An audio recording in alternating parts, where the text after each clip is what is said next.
Inside a dark cave filled with terrified screams and pleas to run, a young man named Yaching, who is a level 0 collector, fights with all his might just to survive the magical beast. He stares at the magical beast before him, knowing he can't even scratch the demon's head. For despite all his attacks, he has dealt 0 damage to the spirit wolf and survives only by picking up the trash left behind by hunters. To the world, a level 0 is seen as nothing but a worthless burden and trash. The monster charges its deadly attack again, refusing to give up even though it knows he can't win, and throws everything he has at its head, but it simply doesn't work. His wooden shield breaks so easily that the monster strikes him, and as he takes the blow, he thinks to himself that he is living like trash. As he stands on the edge of death, he gazes at the monster and realizes something isn't right. He roars with everything he has that he won't die like trash, then strikes again to catch the spirit wolf in a critical hit. 1 damage dealt. In City G, a dangerous rank C portal stands waiting as a man steps forward to meet it while another rushes toward the scene. Y dashes through the glowing portal clutching something in his hand as a monster screams and chases after him. A hunter jumps in to defend the monster, shouting that the collector is moving too slow. A veteran collector quietly picks up rank C crystals worth over 50,000 yuan from hunter's trash, only to get stepped on and called a brat by a stranger. The hunter vows to check every single dungeon item and threatens that if Y tries to sneak a crystal, he'll pay a huge fine or even end up in jail. But the protagonist begs his boss to relax, reminding him that after all this time, he knows the rules better than anyone.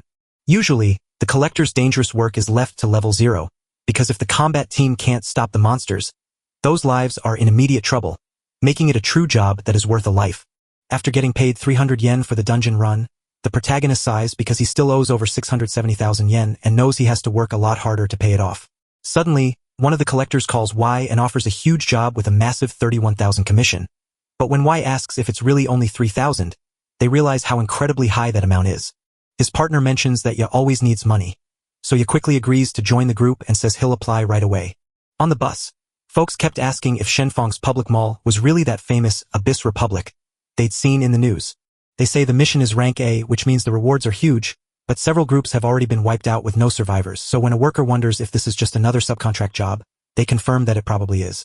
Beyond the cleanup, workers have other tough jobs like grabbing the gear of defeated teams, and some of them are annoyed at the businessmen, asking why they are allowed to run the deep caves. The hero sits quietly, staring out the window while the world of business keeps changing around him. 10 years ago, a dark gateway dropped down from nothingness and brought terrifying monsters with it. Only the strongest gained special powers to defeat these beasts. And as the monsters fell, people found magic crystals, weapons, and mysterious treasures that sent humanity on a wild quest to explore the dangerous abyss. Many old companies failed and the money meant to support them was moved to back the new market, but he tried to find work everywhere he could, only to hear that no one would take on a level 0 applicant. He rushed to the hospital where the doctor yelled that it wasn't free, demanded payment immediately, and threatened to send his mother away if he didn't pay up, so in desperation he begged for just a few more days to earn the money. Back home, the landlord pounds on the door and yells about the 2-month rent he's owed. But no matter where the protagonist goes, it always ends up like this. They ordered him to vanish, telling him he was nothing but garbage and had no place in their world. Desperate to pay for his mother's treatment and his own shelter, he felt completely useless as a level 0 player in a world that had no job market for him, until a stranger suddenly appeared and offered him a loan card, asking if he needed money. With nowhere else to turn, the protagonist stares at the person and grabs the card. He says he needs to sell the most precious things he owns, which turns out to be his own body parts. Back in the present, he lets out a long sigh. One worker stared at the protagonist and warned that he'd borrowed $1 million from a loan shark, lost it all on the stock market, and now faces losing a kidney if he doesn't pay it back. On top of his little sister who relies on him, he is drowning in massive hospital bills that have already convinced others he's better off dead, leaving him to live a worthless life, just as the bus rolls up to a waiting squad where one fighter complains about the slow collectors and another coldly shrugs that if anyone dies, it's not his fault. Everyone began the climb and marched toward the glowing portal. He steps off the bus and stares at the portal, determined to work his hardest this time so he can earn enough money and survive. He walks through the portal into the underground city of Shenfeng, a deep and dangerous place known as the Dungeon Republic. He glances around, wondering if he's finally stepped into a rank B abyss for the very first time. Suddenly, the hunters hear a noise and magical beasts appear right before them. The shield-bearer yells to his partner that monsters are already there the moment they step inside. A magic user steps forward, laughs that this is too easy, and as low-level spirit wolves rush him, he summons a ring of fire that explodes outward in a fireball, blasting the others back. The shield-bearer warns everyone not to relax, for demonic beasts might jump out of the shadows at any moment. One teammate stops to ask where we are heading. The shield bearer points up to say it's the 5th floor, but a hooded figure claims it might just be an illusion, since that dungeon's 1st floor feels 5 times wider and 3 times taller than it should be. The man with glasses calls it abyssification, a copy of our world with its inside twisted beyond recognition, and wonders where the bodies of all the groups that came before have vanished without a trace. He orders the collectors to look for the bodies instead of wandering aimlessly, reminding them that a level 0 is only good for trash, while the protagonist wanders distractedly right into a magic user crouching in front of him tying his shoes. Suddenly, he doesn't see him coming and trips, face planting into the dirt, which makes the magic user grumble and yell for him to watch where he's going. Yeah, he was scared and apologized, but the magic user grabbed him by the shirt, slammed him against the wall, and told him that hitting trash was disgusting since it scared him thinking a monster was attacking. The shield bearer steps in and tells Locken to back off the collector, reminding him that they still have a mission to finish. Locken glares angrily at the protagonist, throws him down, and growls that if he knows he's trash, he should stay away. Still stuck on the ground, he thinks that guy is just a jerk who looks down on everyone. Lauchen goes on and on, questioning the collectors if that's really what they mean by a professional team. As they begin walking, the protagonist is convinced he is just useless trash to society, yet he is actually 1 level away from the top and about to break free, so he heads into the dungeon alone until he and a collector stumble upon a demonic beast, causing the collector to scream, run away, and warn everyone to get clear. He starts to feel worried, saying, "The hunters let a spirit wolf slip away. That is a critically injured spirit wolf." The protagonist turns around and spots a level 1 wooden shield and a level 1 stick lying nearby. The wolf lunges forward, aiming to strike him down. Why thinks the monster is almost dead, but his group is already running away. He dashes forward to snatch the shield, takes a hard blow to the chest, but refuses to fall, claiming this is the perfect moment he'd been waiting for, and lands on his feet gripping both the shield and his stick. He lunged at the beast without even a second's doubt. The lone wolf strikes the monster's head and believes it should just die. But since the beast takes no damage from his hits, it just gets angrier while the collectors in the back laugh at him, reminding him that only hunters can hurt these demons and that he clearly knows his own stats are all stuck at 1. He tosses his bag aside and bolts, convinced that a weak guy like him can't possibly hurt even a tiny wolf. He spins around in frustration, convinced he knows this better than anyone else. And because he knows this so well, he has to push even harder. He slips past the strike and rushes forward once more. Somewhere else, Lauchen lets out a laugh, claiming that when level 0s spot a beast this close to dying, they'll shake in fear and wet themselves.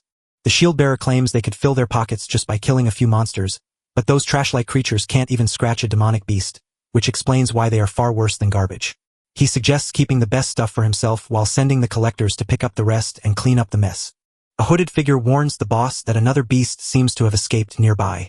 Suddenly, screams rang out as a demonic beast appeared and everyone was told to run. The hunters burst into laughter, claiming the boss was right, while Lauchen, still annoyed, grabs the purple item and warns everyone to back off. Deep down in the dungeon, scary sounds can be heard coming from everywhere. As the demonic wolf tears at him and his wounds bleed out, he begins to panic. So, he gathers every bit of strength left in him and screams that he will not die like trash. He managed to stab the monster with his stick for a critical hit, dealing 1 point of damage. With that, he vanquishes the wolf, which crumbles before him. On his knees, panting from excruciating pain, he bursts out laughing, shouting in celebration that he finally took down at least one. All of a sudden, he notices someone walking right up to him. Locken starts making fun of him, claiming the loner just managed to beat a weak wolf. He grabs Ya by the shirt again and yells, mocking him for thinking he's immortal, while Lauchen screams that they wasted money on a corpse like him. Yet the protagonist just smiles, knowing a hunter's path is far from straight. Once you hit level 1, even a level 0 character can switch classes and unlock hidden ones with much greater ease. But to do that, you need to find ways to gain experience and level up, which is like trying to climb a slippery mountain barefoot if you're a level 0 hero who can't even hurt a demonic beast. Even so, he spent years daring his life for a perfect strike, chipping away at his skill until he slowly climbed higher. But he kept pushing forward until he had reached 99%. Suddenly, a message flashes on the screen. The spirit wolf is down after you landed a single hit, and your streak of kills keeps growing. You just picked up a shiny new experience point. And finally, he hits that perfect 100%. Though completely hurt, he smiles and says, "This is the only way to learn. Everything is ready, and we can finally move forward." The system announced that his experience points climbed from 99 to 100, meeting the level up requirements, leaving Lao Chen in shock as he shouted that someone like him had actually managed to change classes. The system cheers him on, telling him he's finally hit level 1. A shimmering glow starts to wrap around his body. At last, he secures the class Abyss Collector, and his power peaks at level 1. Lao Chen just stares at that and bursts out laughing, asking what kind of joke a class change like that is, because a garbage collector is still just a garbage collector with a max level of 1. He taps Y on the shoulder, laughing so hard he can't apologize for it. And though he calls this once-in-a-lifetime chance a trash class, he insists it's perfect for him. Lao Chen suddenly stops laughing and looks straight at Y with a serious face, telling him that all the other collectors are gone, so he will have to finish cleaning up by himself. He spins around and walks off, laughing and bragging that the other fighters can't believe what they just saw. The protagonist stares at his wounded hand and wonders if collectors are truly weak, worried that since the max level is 1, he can no longer use his attributes to grow stronger. He stares at the dead wolf and wonders what a collector can actually do. Suddenly, his eyes began to shine with a bright light, and the dead wolf started to hum with a strange power. The system announces it found a low-level spirit wolf corpse, and after Ye gets a bit surprised, he nods, causing his eyes to glow purple and several hands to suddenly appear. A wild force crashes down, pressing hard on everything around it. He turns around and wonders if this power belongs only to a collector. Their hands grip the wolf's body and start dragging it in. A message pops up saying the trash will be ground up until it's all gone. Ye asks if that's really all there is to it, wondering if the show is already over. Just then, a hand flickers back into view to tell him he's gotten a spiritual boost and 3 points to spend on his stats. The protagonist wonders if he can steal skills and points from dead bodies, so he curiously opens his attribute panel to check. His hand tells him he needs 3 points of agility to use it, and he's shocked to find that he actually has exactly 3. He walks up to the panel and declares that if that's all it takes, he'll pour everything into agility, boosting it all the way to 3. The system tells him he's ready to use the spirit wolf's power and asks if he wants to turn it on. He didn't think twice and said yes right away. All of a sudden, he begins to feel something odd happening inside him. When he opened his eyes, he felt confused because nothing seemed to have changed. Someone shouts at him to clean up the mess, and he yells back that he's on his way. Fearing a scolding, he takes off running. But the moment he touches the ground, he realizes something has changed. He is moving incredibly fast. Not used to it, he trips over a route and falls to the ground, wondering if that was the ability doing it. The system screen pops up once more to tell him that his spiritual boost is still on a waiting break. He stands up, takes a deep breath, and looks forward, only to be shocked by what he sees. With his new sight, Yo sees that the wolf corpses are just waiting to be recycled. And as he uses his powerful Abyss Collector ability to devour them, messages pop up one after another telling him he's gaining attribute points. The hero admits that the moment he first held the spirit wolf's cold body, he suddenly unlocked a power that made him feel stronger and more alive. As one hand reaches out and hands him a glowing orb, telling him he just gained an attribute point, he feels a mix of shock and confusion, realizing that eating the same kind of corpse over and over won't give him more powers and that the rewards for recycling similar bodies keep getting smaller. He asks the gathered hands if he needs to recycle new corpses to gain new abilities, and when they say yes, he cheers that the class didn't disappoint him. He opens the attribute panel again and is stunned to find he already has 111 points with nowhere to put them. He stares at the panel, wondering what to raise now that points are no longer an issue.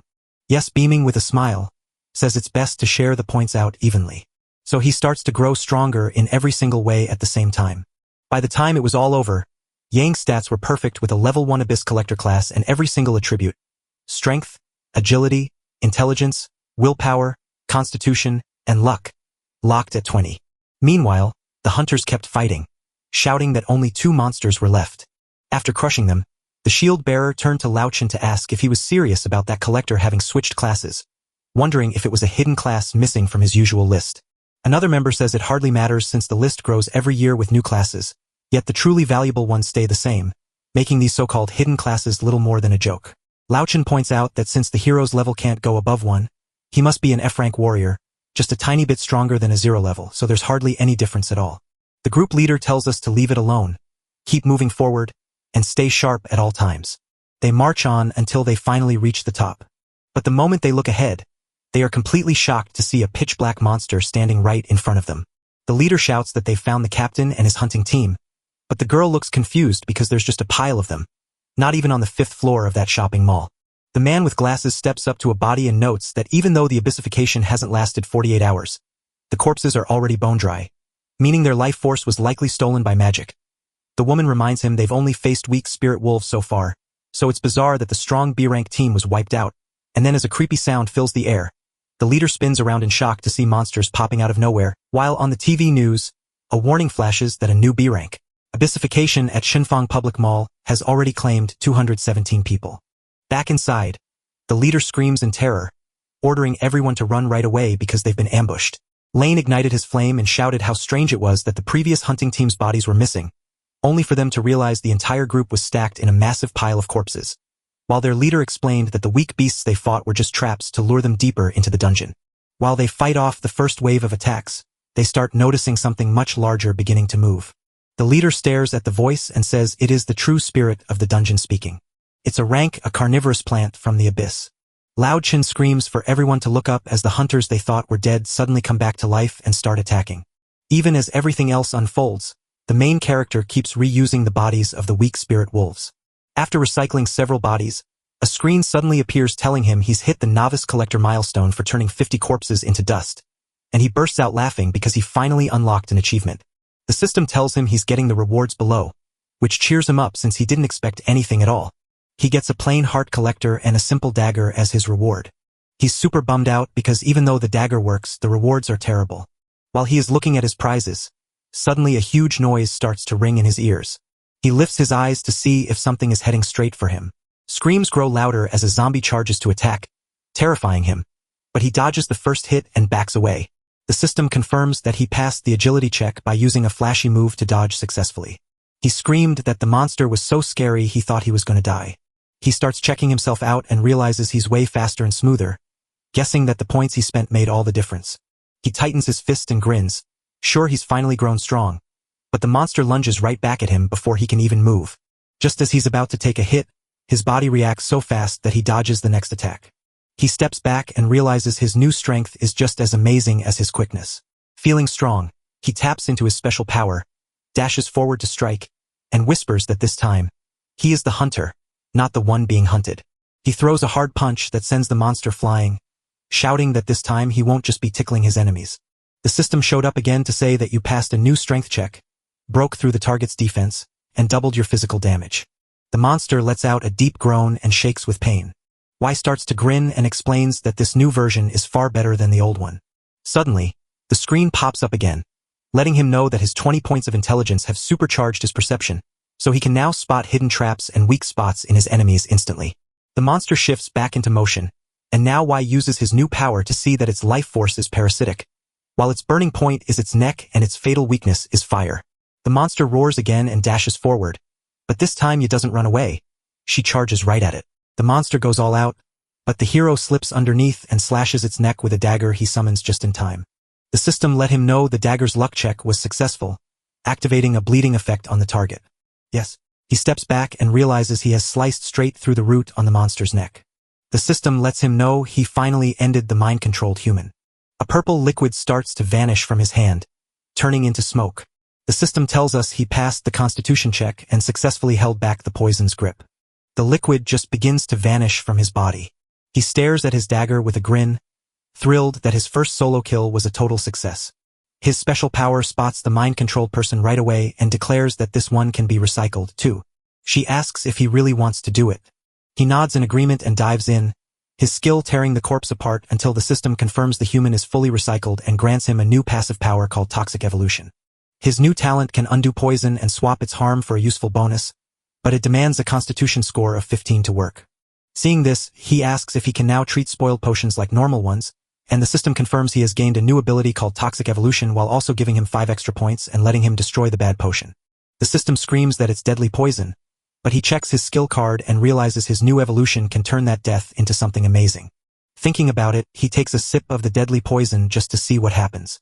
The system announced that because of a twisted evolution, his deadly power turned into healing, and instantly wiped away every injury he had ever suffered. The system buzzed to tell him he'd grabbed a powerful essence that doubled his stats for 10 minutes, and yet confirmed he could feel his strength climbing just by standing there. He taps the attribute panel again, recalling that boosting his intelligence unlocks secrets about his targets, so he chooses to spend his 5 free points on it, bringing his base stats up to 20 across the board while a special buff doubles them all to 40 except for his newly maxed out intelligence, which jumps to 50. While he was checking his points, he heard another noise coming closer. He begins to think there might be even more monsters out there. As he spins around, he gasps to find not just one monster, but a whole army of them waiting behind him. He stands frozen, convinced that the world sees him as nothing but useless trash and a heavy burden. That's how people always treated him. Now he can boast, "I am Yaching, the Abyss Collector," and as he tightens his grip on his dagger, he challenges them all, knowing he only gets 2 chances to fight. Once in the day and once at night. Meanwhile, on the 5th floor, their battle raged on, but they began to feel crushed as the whole Falcon team had been paralyzed. The leader tries to defend himself, but realizes the monsters are just stronger bodies and the boss is a deadly carnivorous plant. So he shouts for everyone to run while he uses fire magic to clear a path, only for the woman to get hit from behind and the man with glasses to be killed. The leader keeps running and yelling that the monsters are still chasing them, while Locken shivers with fear, convinced the monsters are too strong to ever stop. With that, he just keeps running non-stop while the shield bearer blocks an attack and Lauchen keeps running. He figured he'd only come for the money and gear, so he thought that dying there would just be a waste. Suddenly, the team leader gets swallowed by a weird magic spell and can't move his body right. He stares at Locken, wondering what he's up to, and reminds him that they're a team. Lao Chun apologizes to his boss but insists he must hold off the monsters for as long as he can. He leaves his leader to face whatever comes next and runs away, promising to return to throw a bigger party for his funeral. The shield bearer lies helpless on the ground, shouting for help but getting none from his companion, while Lao Chun sprints away, reasoning that he still has his gear and can easily blame his whole team if things go wrong. But then he bumps right into someone and tumbles to the ground. When he saw the hero suddenly jump, he quickly covered his own mouth. But once he realizes it's really him, he starts to tremble and mutter that the trash kid got in his way again, until the protagonist snaps and demands to know if Lauchen truly betrayed his teammates just to stay alive. Lauchen watches why show off his skills, then asks if that's all he has. Suddenly, he realizes he can't let the protagonist go, because if he tells the committee supervisors, he'll surely be condemned. He yells at Ya, pushing him to get stronger and stand out, then suddenly tries to kick him away, telling him to become food for a monster. Yet the kick lands on Ya, but it does nothing to him. The system flashed a warning that the strength check failed, meaning the kick was a waste that would only hurt you. Lauchen crashes to the ground, writhing in agony while screaming curses and demanding to know what the protagonist is doing. Y starts letting his power flow out, cursing Locken for being trash but worse than anything for abandoning his friends. He didn't even pause before he used his power. As Locken shakes and screams, begging for his mother, he is dragged away while a strange voice tells him the trash triangle is active, yet the garbage isn't recyclable. Suddenly, their hands slam him to the ground, and he mutters that apparently, not everything can be recycled. Suddenly, a new notification pops up showing that the recycling skill has leveled up, allowing Y to reclaim a target's useless powers if they agree, and he also gets a card making him the spellmaster of the 3-minute experience. When the target is unconscious, they're considered to have given their consent automatically, which is pretty handy. He pulls out the 3-minute experience card. With it, he can command every single flame. The fireball spell needs 15 intelligence points, and since he has 50, he can activate the dark effect to turn it into a grand flame explosion. Suddenly, the monsters start to move again. He turns around and watches as they draw nearer.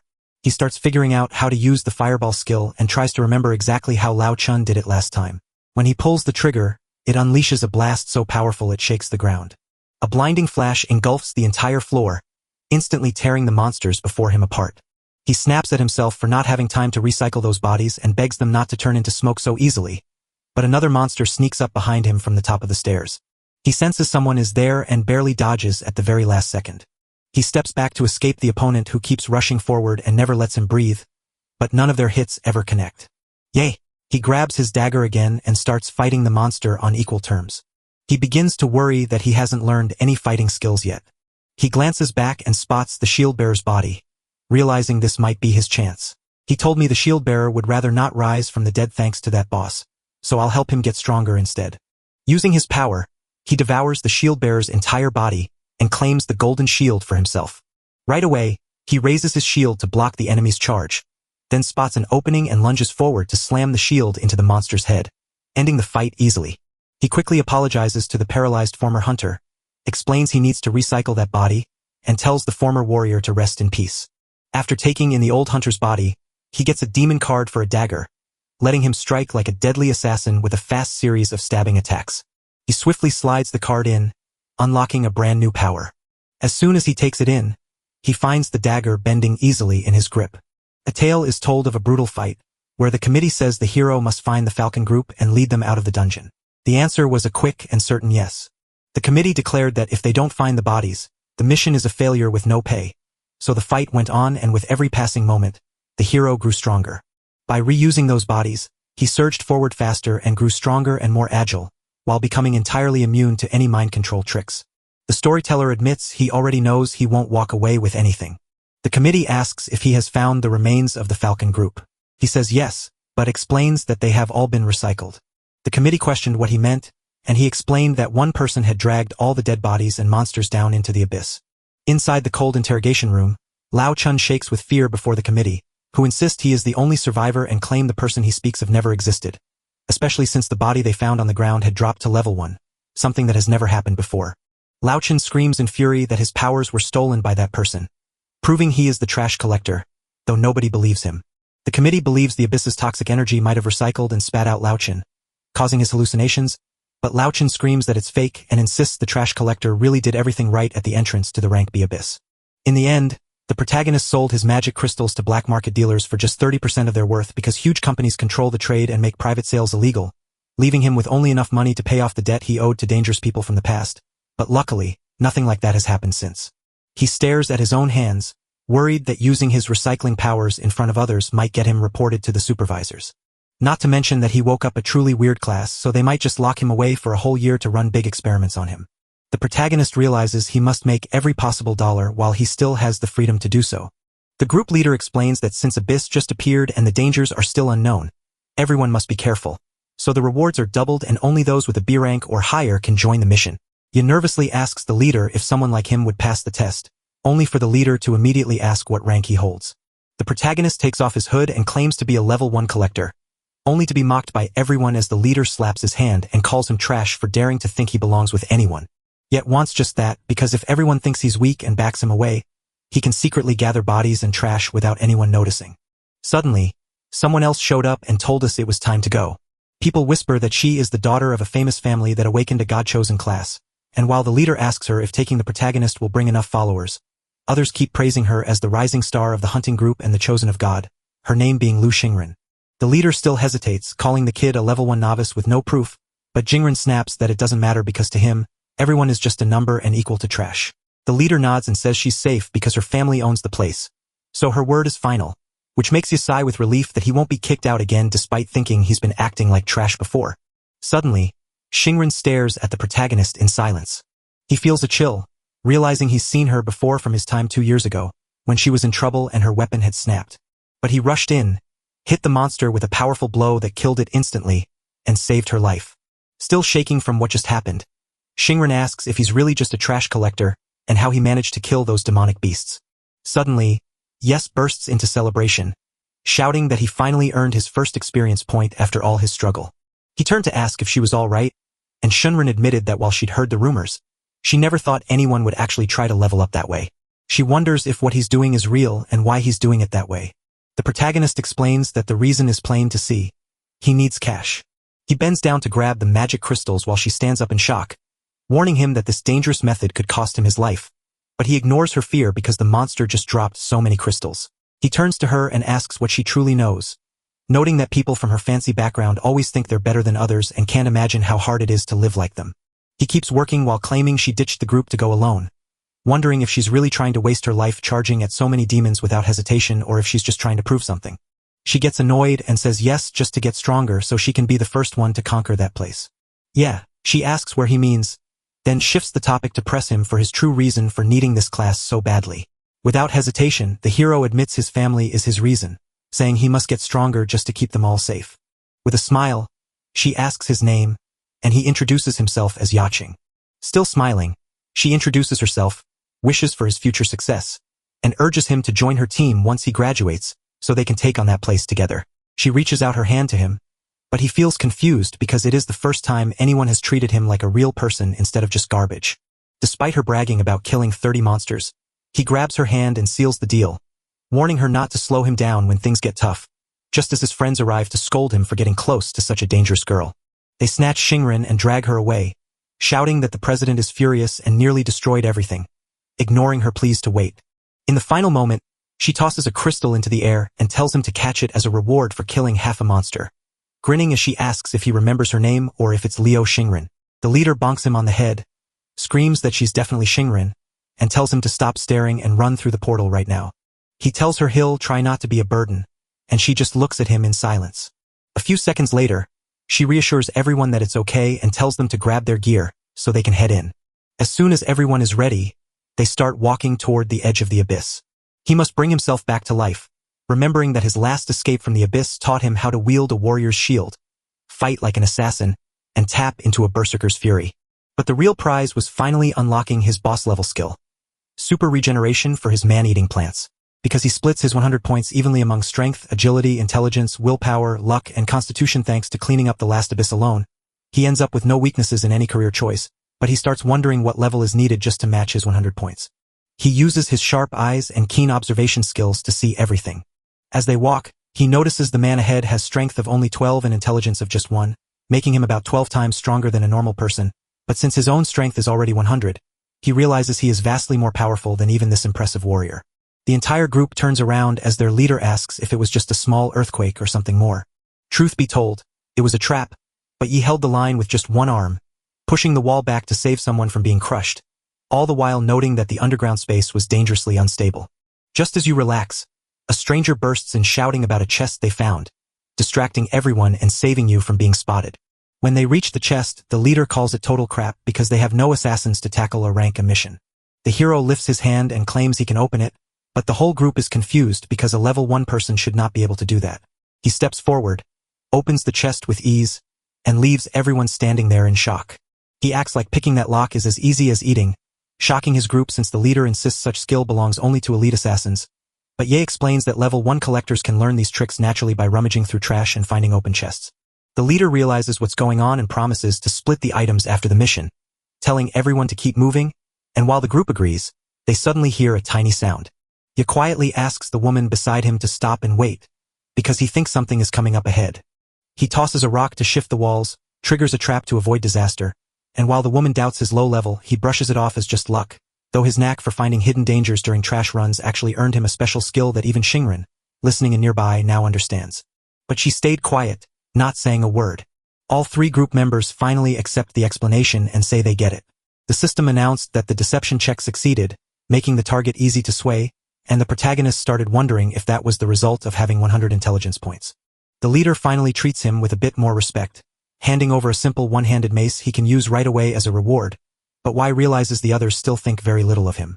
The leader urges them to keep going until they reach a big room with something in the middle, and the group wonders if it's a secret treasure at the end of the abyss, but they start laughing because getting there was so easy that they think it must be a reward-only room with no monsters. The system says this is the reward room in the abyss, a special spot without monsters that holds only treasure. Xingren warns the team not to get too bold and to watch out for where monsters might show up, but one member grabs a stone plaque and claims it's not the only thing in this dark place, then turns around, lets his guard down, and asks if they can finally leave now that they found the last treasure, only for the chalice in front of him to suddenly start acting all weird. Suddenly, blood starts spraying in a crazy amount, and the system declares that the blood trial has officially begun. Xingren yells at the member, calling him an idiot and warning that this isn't a reward from the abyss, but a trap. She points out that the terrible sight before them is a blood nightmare. Xingren checks her inventory, pulls out her sword, and yells for everyone to get ready for the fight. As blood monsters surround them, the hero insists on holding back to his full 20% of his power, so his secrets stay safe, just as the trash weakness ring on his finger suddenly glows. The spell weakens the wearer by dropping all their stats to a specific percentage you pick. At first, he was angry about getting a trashy ring that seemed to only lower his stats, but now he believes that even the most useless things can become extremely useful when the battle begins, and so Ye charges at the monsters with his spiritual dash, holding back his strength to just 25% before destroying everything in his path with a single strike. This catches Xingren's attention, and when she sees he destroyed everything with just one move, she realizes the world around him is falling apart. As she loses focus, a monster seizes the moment and lunges at her. But Xingren never relaxed her guard, and in a single swift move, she wiped out the monster. Meanwhile, the horned warrior is struggling because even after blasting the monster, it melts back into a human shape, turning out to be fragile on its own but growing stronger whenever it mimics a person to attack. Still standing his ground, the warrior swings his blade and cuts the monster right in front of him. The mage cheers on the hit, but the monster still stands, refusing to fall even with its wounds. Suddenly, it strikes back and slices off one of the warrior's arms. As he screams in agony after falling, The mage cries out that cutting them in half won't work, leaving them wondering how they can possibly defeat those monsters. The monster gathers its last bit of strength and charges forward for one final, desperate strike. Just as the blade swung down, it halted mere inches from the warrior's neck at the very last moment. Xingren had completely frozen the monster, then asked if they could at least try to be less useless for once. She touches the monster and breaks it into pieces, only for Xingren to laugh and call it all just a bad dream, reminding her that even if they try hard, a piece of trash will always just be trash in the end. As the monsters press their attack and the warrior lies defeated, the mage struggles to strike back but cries out that they can't cast spells fast enough because the creatures are moving too quickly. Wai declares that if swords can't cut these monsters down, he'll just barbecue them all with a massive grandfire explosion that wipes out several foes at once. Once again, the whole group is stunned into silence as the mage shrieks that the grandfire explosion is an impossible S-rank spell, asking how a level 1 player could possibly have just cast it. More monsters start popping up and moving forward. A huge roar burst from their throats. But Wai does the same thing too, and his terrifying roar leaves the monsters completely shocked. When you switch to Berserker mode, a skill only yours, your speed and strength double while the damage you take also goes up by 100%. With a single punch, he shatters the blood nightmares, only to see pieces of them flying everywhere around him. As he turns around, he sees the monster he just destroyed is already healing, but it's looking different than before. The mage, still scared, claims the monster has multiplied into a copy of itself. As the creature twists into a terrifying blood king, the group panics and shouts, wondering how such a monster could exist in a B-rank danger zone and realizing something is very wrong. He explains that the monster can copy its victims and get stronger by fighting tougher foes. So this blood nightmare sucked up the hero's power and instantly grew into a king-level beast. As the blood nightmare attacks, you manage to dodge just in time. As he leans back, he wonders if that monster is too strong to beat by sheer force. Xingren steps forward, snaps that you're just a useless little fish, and shoves you aside so she can take on that scary opponent herself. The monster begins to attack her, but she moves so fast she dodges and starts climbing up its body. She slashes with her freezing blade, turning parts of the monster into ice as she attacks. Yo is shocked to find she can freeze the whole area, but she knows that power alone won't save them. With its other hand, the demon strikes true and knocks her down. She rises, knowing she's still too weak to make this plan work even though she's not badly hurt. Once, she stood at the edge of a bottomless pit, while her guards warned her that the energy there was dangerously unstable, and asked if she truly wanted to jump in by herself. Xingren trained day and night with one dream in mind, to finally conquer the darkest level of the Tower of the End, even though she still grew much slower than her brothers and sisters. She stands tall, admitting she isn't a true princess like the others, but as a bloody nightmare strikes, she gathers power around herself, knowing that if she can't defeat the abyss, she doesn't deserve her family's name. Lu Xingren snaps her eyes open with fierce concentration and quickly builds a shield around herself, stopping the attack dead in its tracks. A flag drops down next to her and she drives it hard into the dirt to claim the frost banner. The system pops up and shouts, "Haste," instantly making everyone within 30 meters dash twice as fast. As the ground before her turns to ice and races toward the monster to freeze it solid, she surges forward with her supercharged speed. She believes the ice demon is the perfect jailer for water monsters, because even if it can't kill them, freezing them will make them harmless. Shunran unleashes a devastating comet strike that slices through the beast, leaving the hero to wonder if this is the legendary god-chosen power. Yet he remains unsure who truly stands stronger, the Kingle Blood Nightmare or the god-chosen knight. As she steps back from her strike and gazes at the beast, she begins to doubt whether her attack even made a dent. The piece she hacked off tumbles to the floor, but the king's bloody nightmare stays whole. It keeps lashing out, yet every strike misses its mark, and she realizes that even as an S-rank hero, her power still falls far short of her older siblings. She keeps dodging and doubting her strength, feeling left behind despite her Lu name, and she truly is the family's weakest link. Always mocked and called the Lu family's disgrace, she was told to stay home since the abyss was too dangerous for someone so weak. Carrying her heavy burdens and hidden sorrows, she steeled herself with the dream of becoming the ultimate warrior, ready to start from the very bottom if she has to, because she knows that facing every new challenge will one day make her stronger than anyone. To beat them all, she has to be strong enough to take on any problem by herself. She hits the monster hard on the head with every bit of strength she has, but it doesn't even make it flinch. It looks a little scared and she notices something behind her. The monster strikes true, crashing her down to the ground with a force that shakes the earth. Right after that hit, she starts coughing up blood. The team's mage starts screaming in panic, claiming the monster is so strong it even beat Xingren, an S-rank hunter, and demands everyone run away right now. The blood nightmare is about to strike the final blow against her. But the hero refuses to back down and blasts away one of the monster's arms with his powerful weapons. A severed arm whizzed through the air, and the group scrambled to dive out of its way. Thanks to that attack, Jingren finally gets back to his feet. Yet he was about to face the monster head-on. He opens his special vision to spot the monster's weak spot. He realizes that once the monster hits king level, it will shrug off freezing, stunning, and slowing effects, even turning its old weak spots into strengths. So he stops holding back and unleashes all his powers. He crams his hand with a massive ball of fire, punches the monster so hard it screams in pain, but that blast isn't quite strong enough to finally beat it. The monster tries to strike back, but the hero jumps out of reach. As Jingren drinks his healing potion, the mage watches in awe at how fast the protagonist moves. He dodges and strikes with such ease that it feels like nothing at all. He moves with the deadly grace of a true assassin, making every step look like a scene from a thrilling story. He starts pouring out even more strength, convinced that if he can find the king monster's weakness, he will finally reach his goal. He unleashes a rapid stream of fireballs that deal massive damage. But he realizes that even if the monster is torn apart, it will just grow back, and after searching everywhere, he finds no weak spot, though he does notice it seems to be moving on its own like it's being guided by something else. As soon as the object was taken away, a trail of blood revealed that the cube was part of the blood nightmare. He called out to the group, asking them to toss it right to him. The warrior spots the block standing before him and delivers a sharp three-fingered kick that sends it flying in a perfect arc. The screen flickers to life, declaring the test passed and unlocking the power to finally read the ancient words carved into the block. The system starts unlocking the old spell on the block to lift the blood curse. Yet, he is shocked to find the answer was right under everyone's noses, and if he'd simply started by using the observation eye, all of this could have been solved from the beginning.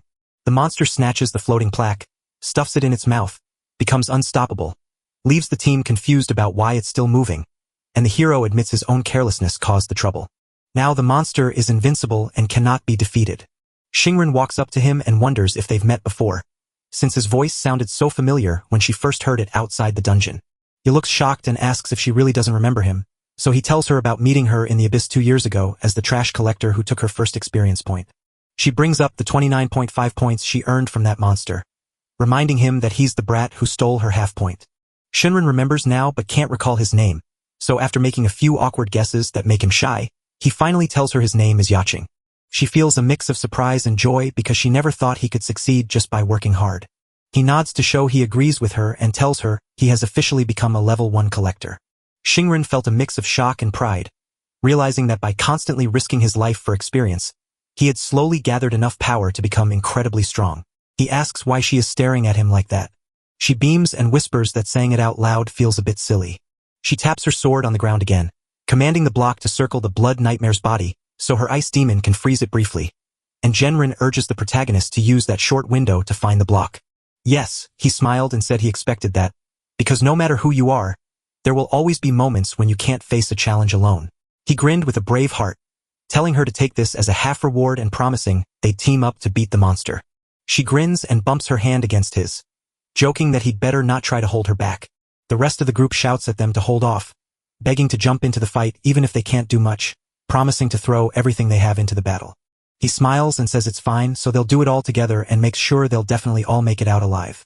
As they gear up, the plate begins to move around inside the monster. Noticing the timer, the protagonist warns that invincible mode will vanish in 5 seconds, leaving them to face a monster's non-stop berserker rage for the next 30. He spins around and orders everyone to listen closely, shouting that they have just 30 seconds left to make their move or die trying. Even though they're scared, the whole group gets fired up and shouts that they'll come back alive no matter what it takes. A system alert popped up, confirming the intelligence test was triggered and the spirit boost worked. Jingren also got the boost, which wiped out her fatigue completely and made her magic heal 15% faster for 30 seconds. She's shocked by what she sees and whirls around in disbelief. She smiles and admits she can't quite underestimate him. She organizes the first attack and tells the warrior to calm the monster's fury, so he immediately charges up to the blood nightmare to shout insults and draw its attention. Now the monster's fury is locked onto the warrior and nothing else. Jingren jumps right into action, urging the beloved to smash the monster's new tentacles and shield the collector. She doesn't waste a second, casting a spell to hold the monster in place for just a bit. He looks at the mess, realizes the griffin block is the only thing stopping the blood trail, and warns that if the fireball destroys it, the trail will never end. Xingren leans in and asks what we should do next. Even though he wasn't sure what he was saying, the protagonist said he might be able to pull it out with just his bare hands. Xingren is stunned and yells that he can't possibly do it with just his bare hands, wondering if they really plan to dive into the blood monster's stomach, and the answer is yes. She starts focusing and admits he is about to pierce the monster's body, so she agrees and tells the archer to smash the ceiling so the falling rocks can form a platform for the hero to jump from. The archer declares it's done, draws his bow, and looses a mighty shot that blasts the ceiling, sending a fiery explosion crashing down on the monster. Xingren raises her flag once more and declares she is about to freeze the lower half of the blood nightmare. Ye steps up to take charge, telling everyone he'll handle the rest so they can leave. The pair spring their attack. The monster spots them and lashes out, but they dodge every hit while the hero charges forward fearlessly, his super regeneration instantly mending any light scratches so he can ignore the blood nightmare's minor attacks. Xingren drives her flag deep into the earth, instantly freezing the monster in place so it can't move for a moment. He grabs the chance and jumps, shouting for him to strike the chest because it's the easiest spot to break through. The hero shouts that he can't go that fast, then switches into his berserker mode to boost his speed by 20%. He also unleashes his toxic rush skill, flipping the potion's effect into a bonus 15% speed boost. He believes the trash potion cards he found at the abyss entrance are finally ready to use. You also get a bonus that toughens your skin, boosting your defense by 15%. With everything set, he dashes forward screaming that this is the last strike, but even with his extra speed, a tentacle still manages to catch him. With no way to dodge while hanging in the air, he gets struck. Xingren panics and shoots the main character right out of his hands. As he plummets, he screams that this is his moment to shine, yet everyone expected such trash like him to stay low. But he won't let himself be a burden to the world again. He flips on his recycling power and decides to recycle himself. He starts falling, and his own skill tries to catch him again. The monster and the whole group are lost, wondering what this strange power is and where it came from. He stands up as the system refuses to recycle a living being, so the recycling fails. The protagonist laughs and tells his skill that if he can't be recycled, he wants to be thrown away with all his might. He starts to grin as he knows his plan is finally about to begin. His skill flings him at the monster again, faster this time because the power he uses is so huge. Before anyone can blink, he bursts right through the monster and grabs the griffin. On the other side, clutching the griffin in his hand, he claims he succeeded. As he touches down, the monster crashes to the ground beside him and begins to melt away while the system confirms the blood trail is done. The monster starts to fade away into nothing. The whole group stands frozen in shock, trying to figure out what just happened. Xingren, just as stunned, asks if they actually won. As reality finally hits them, they start celebrating while the system announces that everyone is leveling up. Suddenly, everyone becomes stronger, quicker, smarter, and luckier as their spirit and health grow stronger too. Xingren is stunned to find her stats soaring, with strength jumping by 33, agility by 28, intelligence by 38, determination by 26, constitution by 21, and luck by an amazing 34. Meanwhile, the system told him why couldn't level up because he was already at the top and felt a bit shy, but why just nodded and said, as expected. Then, a treasure chest suddenly pops up right in the middle of them all, leaving the whole group stunned because it really is the treasure. The moment you lift the lid, a few mighty cards slide out. One of the cards shoots straight into the protagonist's hand, a mighty weapon that boosts attack by 88 but needs him to be level 10 to use. He feels a bit let down because his highest level is only 1, and the system immediately tells him he doesn't qualify. He flings the card down in frustration, realizing all those shiny things he craved are now useless, and he's so sad he wants to cry. Xingren picked up some cards and called out, "Yeah, since I followed the blood trail all the way and did the most work, I guess I should be the one to hand out the items." But he smiled shyly and said it was really nothing. He steps closer and lowers his voice to tell her he has something important to say. A short while later, just beyond the portal, a group of agents was already waiting. Their leader orders the team to call the 4th General right away and get a rescue squad ready to move in. Suddenly, Xingren steps through the portal's exit and says there is no need. She steps out with the whole group safe and sound, and the leader can't help but cry tears of joy seeing his lady safe. Even reporters are shouting that this was expected of Miss Xingren, since she already cleared the abyss all by herself. As the group quietly says goodbye and promises to keep their secret, she waves to everyone, standing tall to claim she did it all herself and wondering why they ever doubted her ability to handle it on her own. She smiles and reminds everyone that she is an S rank. A little earlier, still deep in the abyss, she asks what she must have to hear from him so badly, and he replies that her family is far from broke and wonders if she'd let him sell her those items.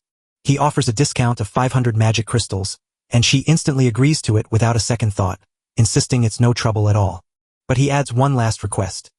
When they leave, she must act like he never showed up and take all the credit for the abyss, pretending she did it all by herself. Once again, she's totally lost but nods in agreement with what he just said.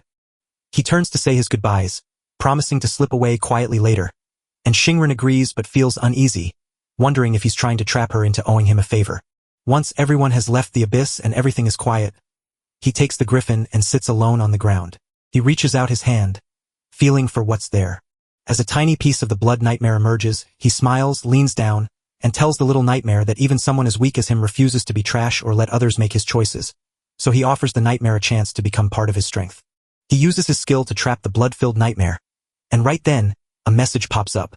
The recycling worked, and you've just unlocked a terrifying new ability called Blood Nightmare. The humanoid nightmare drains life to bring a nightmare copy to life that copies the host's damage and healing but vanishes once its effect ends, and this skill can be upgraded after a 305-second wait. When he reads the full description, the hero smiles and says it's an amazing power, and in the battles to come, he really can't wait to fight alongside the nightmare. After a while, in a new spot, our hero sits at a table sipping coffee while studying his card system.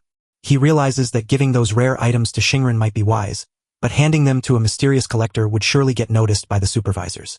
But the trash he wears is so invisible that the supervisors wouldn't care, even if he were selling it behind their backs. He sinks back into his chair, taking a heavy breath as he realizes he's overthinking it, since nobody is going to buy that junk anyway. While holding his cup and lost in thought, he accidentally presses the recycle button, and the system instantly reports that one piece of equipment has been recycled. BP earned a basic point, and seeing the message, he was surprised and wondered if he had accidentally recycled something, so he went to read the tutorial to be sure. The guide explains that recycling means sorting your trash first, then turning old broken gear into a special liquid called BP that you can use to fix things or craft new stuff. Yao was shocked to find out that even the scrap equipment could be recycled. The tutorial system hands him a job. Fix the broken dagger so everyone can use it again.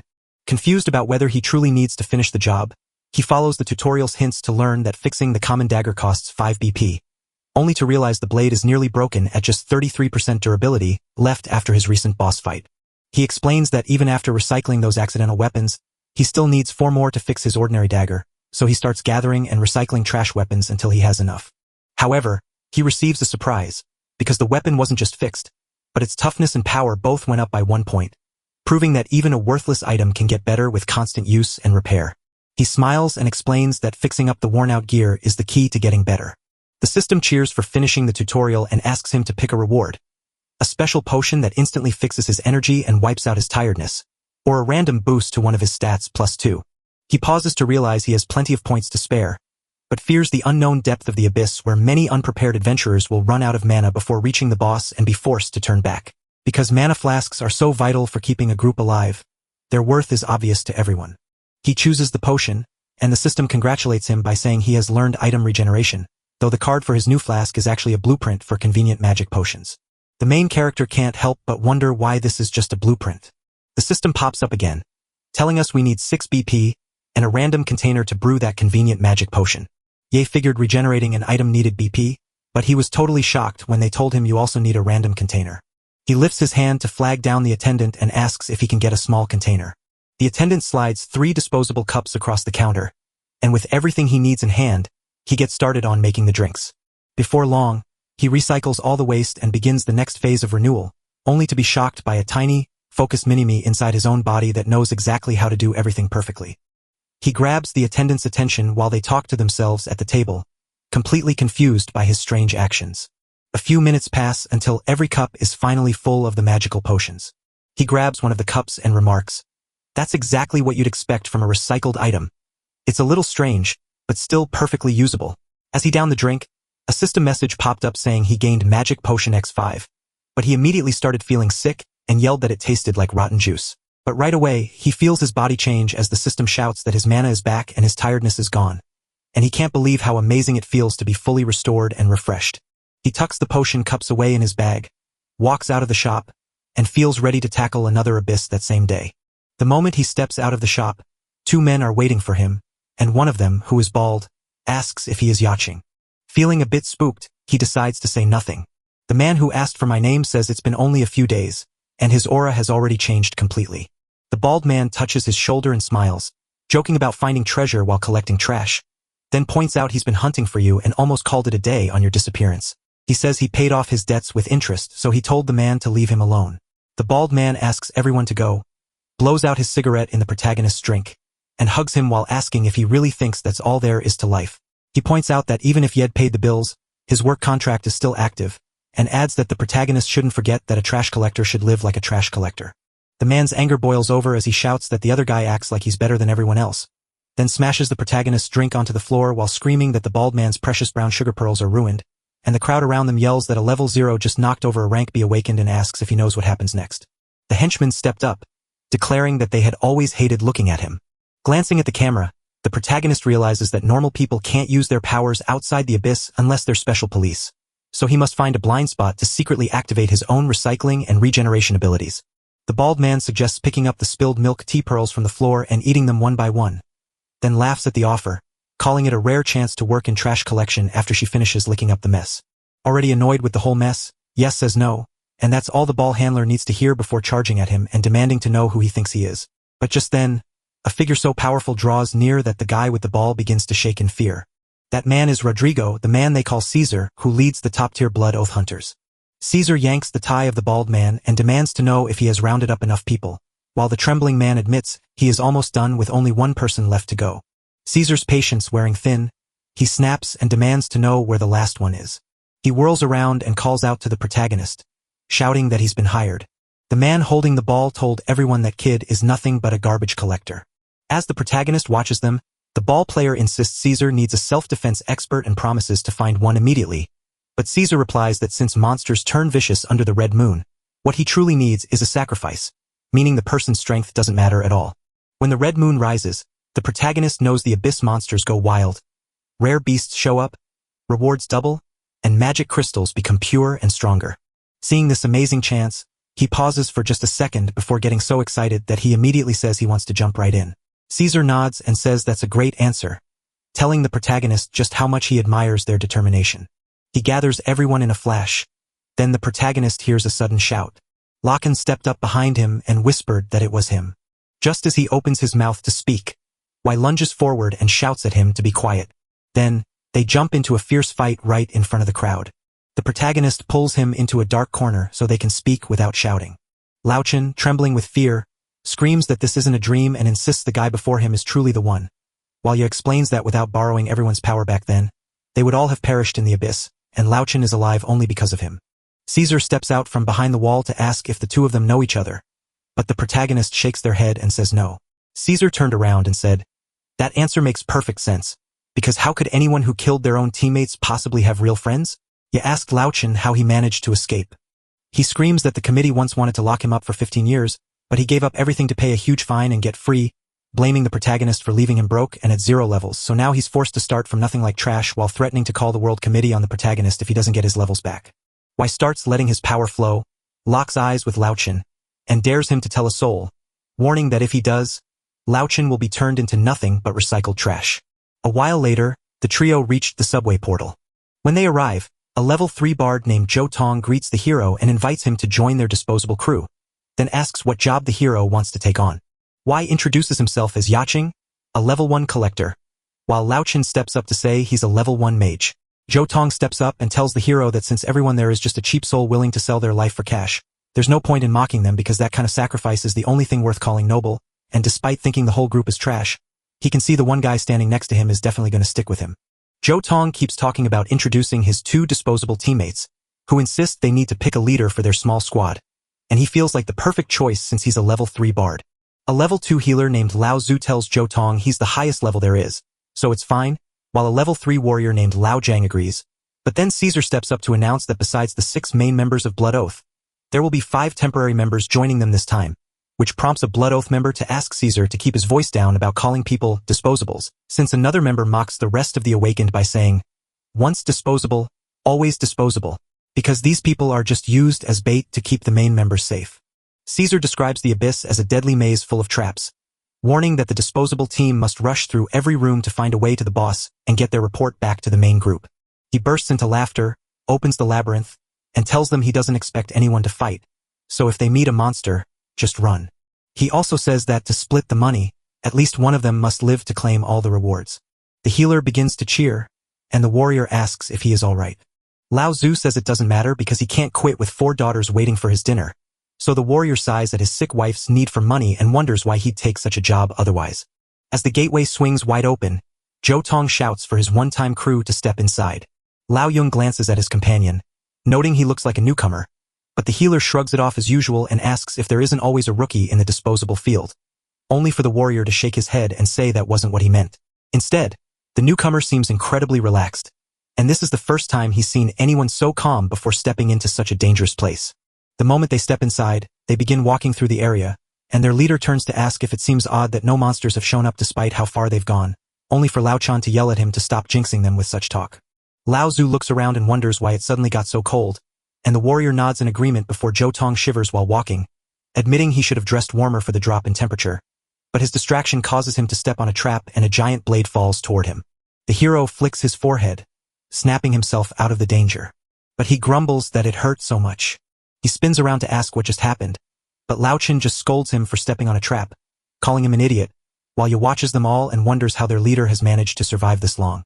He walks away as if nothing happened and claims he got lucky, even though that machine nearly killed him. But the protagonist just shakes his head and says, "You aren't lucky, you're just careless." But the leader doesn't give up, brushes off the trouble with a laugh, and jumps back in to keep the group moving forward. The healer looks at the fallen things and wonders if they might still be alive. Suddenly, spikes burst from the cocoons to reveal level 5 demonized spider elites, dangerous demonic insects that spit deadly poison. Zhou Tong screams in terror about the creepy bugs, then Locken snaps his ignite on and rushes to fight them. But nothing happens, and as the group screams about elite creatures while others panic, the warrior steps up, tells everyone to stand back, and charges right at them. But one of them slips right by and lunges for his leg, trying to take a bite. With 0 damage taken, he simply kicks the creature until it shatters completely. Lao Chen stares at Ya, questioning why he acts so proud when he's really just a skill thief. The system tells you the demon spider has been found and can be recycled, then asks if you want to toss it out. Right away, the protagonist recycles the item to gain a point and unlock an arcana, a special skill that boosts gear with powerful effects after a single use before vanishing itself. And while similar ones don't stack, different ones can merge to create even better results. After reading the report, the hero realizes he can now get arcana cards from recycling bodies, not just skill and job cards, and these special cards can even boost the power of his gear. As the warrior thinks, another warrior calls out, telling him to run fast if he wants to save everyone. The hero claims he is ready, yet pulls out his dagger and declares he will test the deadly poison on this ordinary blade. The moment the poison hits, the dagger twists into a new form, while Joe keeps sprinting away from the monsters. As he runs, he realizes that even though he is the top guy on the team, he's still too scared to tell them something important. A spider lunges at him, but he barely manages to slip out of the way. He feels his job is so weak in fighting that he can't even hurt anyone himself and only knows how to help his friends get stronger. Realizing how deadly things have become, he quickly casts a spell on himself to keep him alive. First, he introduces himself as the elegant bard and fights with a heart of gold, refusing to show fear or mercy toward monsters or ghosts, while trying to capture everyone in his land. He watches and asks what the other guy is up to. The system confirms the buff hit the target, and instantly the leader sprints away, shouting that he messed up and wondering how he buffed the monster instead of himself. The toughened bug speeds up, then darts forward to strike. Zhou Tong freezes in place, holding his breath as he waits for his moment to die. But as the hero steps out and crushes the beast without any trouble, the rest of the monsters grow even stronger in response. As the healer grows worried, the warrior screams for everyone to run away right now. Trapped with no way to run, Locken desperately tries to use his fire power to defend himself, but he is so weak that his magic fails to do anything. Seeing this, Ye charges forward without hesitation and obliterates every monster in his path like they are nothing, wiping them out in just seconds.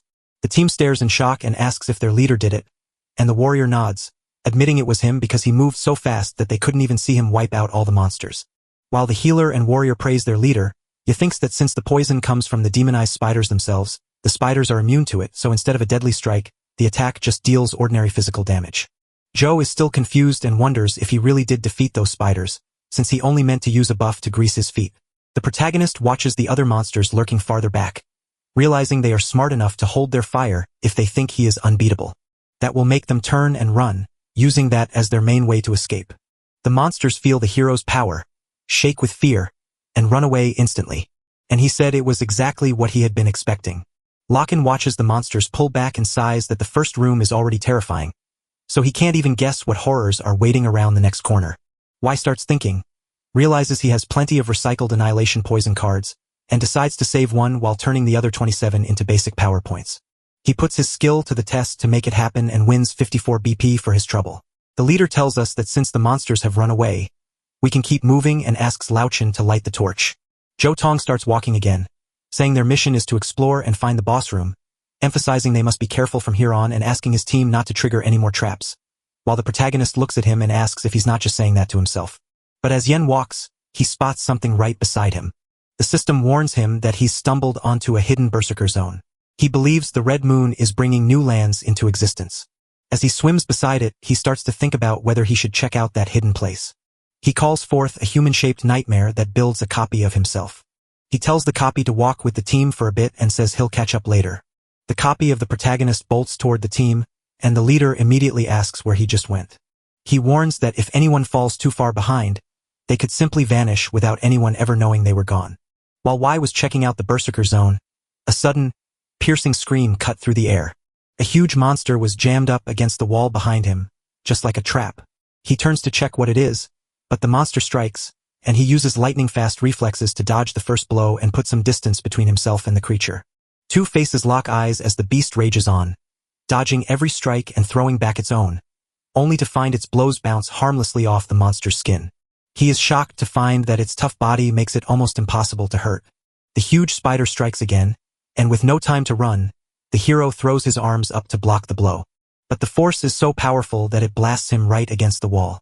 He activates his observer's eye and reveals that the monster before them is a level 20 blood creature, marking it as rare and elite. Instead of trembling in fear, he breaks into a grin, noting that a legendary warrior has arrived and suggesting that if he can take it down, he might just be able to steal its special power. The monster keeps lashing out to strike him from every angle, yet he just keeps sprinting and slipping away. He unleashes a massive burst of fire to hit the monster right in the face as a counterattack. But this time the attack doesn't work well, so the spider gets even madder and keeps trying to bite over and over again. But no matter how hard they hit, none of those blows ever find the hero. As he dodges, he decides the monster must have fire immunity, so he can't use that power against it. He lunges forward, saying if that's true, he might as well just kill it right then. He lunges forward with his dagger in hand, ready to strike. He hits the spider right on its weak spot, causing it to scream in pain and stumble. He watches the outcome and explains that while level 5 demon spiders have venomous bites, the level 20 matriarchs lost that power because their own poison resistance turned it into a weakness, likely due to shifts in their defenses and breeding, allowing them to stop hunting alone and instead order the spiders to do the dangerous work for them. The monster shivers in agony from the poison, and the hero points out the cruel twist that the spiders are now weakest against their own deadly bite. But the matriarch refuses to quit and gets ready for her next big move. Yes sees this and says he never expected to find this choice right here. This time, the strike lands and he gets caught in webs that freeze his whole body in place. The spider moves closer, but he just smiles and flips into his berserker mode, tearing through the bonds holding him and slamming a bare-handed punch that blows the spider apart. The system declares that the berserker card has unlocked for evolution and demands he pick one of two paths. The first path is a bloody rampage that boosts his berserker power, letting him smash through enemy defenses at the cost of his own life, which will slowly fade until he falls or time runs out. Taking Route 2 makes your berserker rage last longer and cut the wait time in half.